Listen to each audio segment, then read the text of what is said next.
is an entertainment editor, Mr. Art Tapal.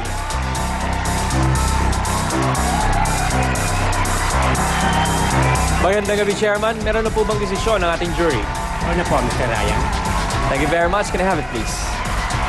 Salamat, Chairman.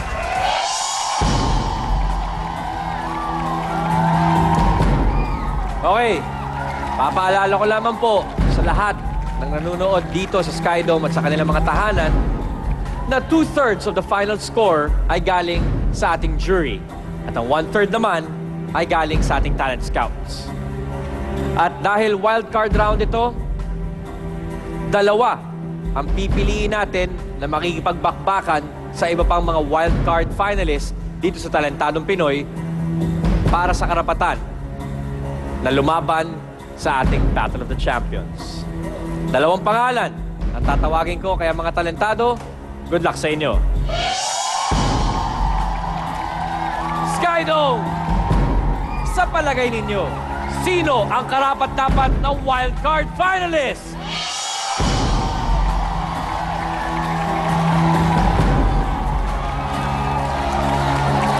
Iba-iba. May 3, may 5. May 1, may 4. Okay.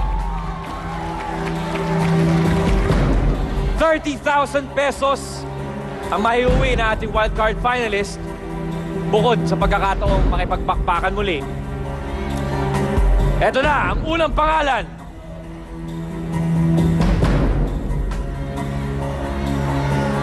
Congratulations! You've just won 30,000 pesos and the right to duke it out in the wildcard finals.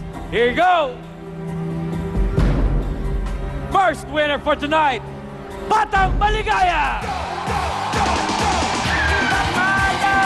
Okay, Batang Maligaya, congratulations mga pare ko. Okay, ito ang inyong 30,000 at siguraduhin yung gagalingan yung pag-ensayo dahil pasok na kayo sa ating wildcard final. Thank you, Batang Maligaya. Pwesto na kayo doon, mga pare.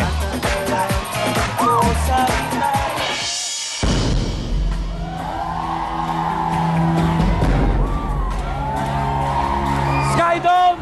Sino ang natitipuhan nyo?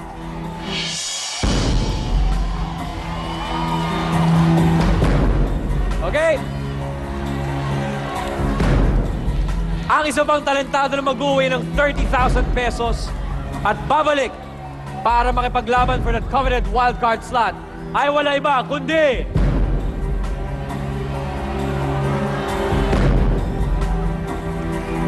congratulations!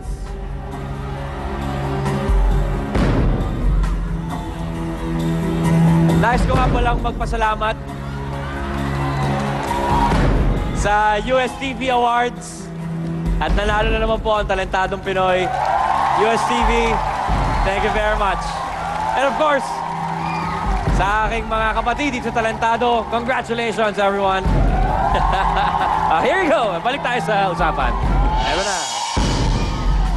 Winner of 30,000 pesos. Step forward. You're in the wildcard finals. Renzo, the little drummer boy. Sa iba natin mga talentado, thank you very much. Dali, maraming salamat. Renzo, congratulations. Ito ang 30,000 mo, Renzo. Dito kayo, mga pare ko. Batang Maligaya, dito kayo. Congratulations sa inyong dalawa.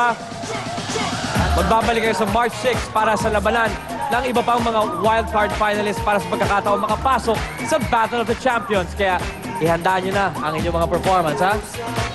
Magkita-kita ulit sa Sabado para sa huling wildcard round. Ako po si Ryan Agoncillo at ito ang pinakamalaking talent show on Philippine Television.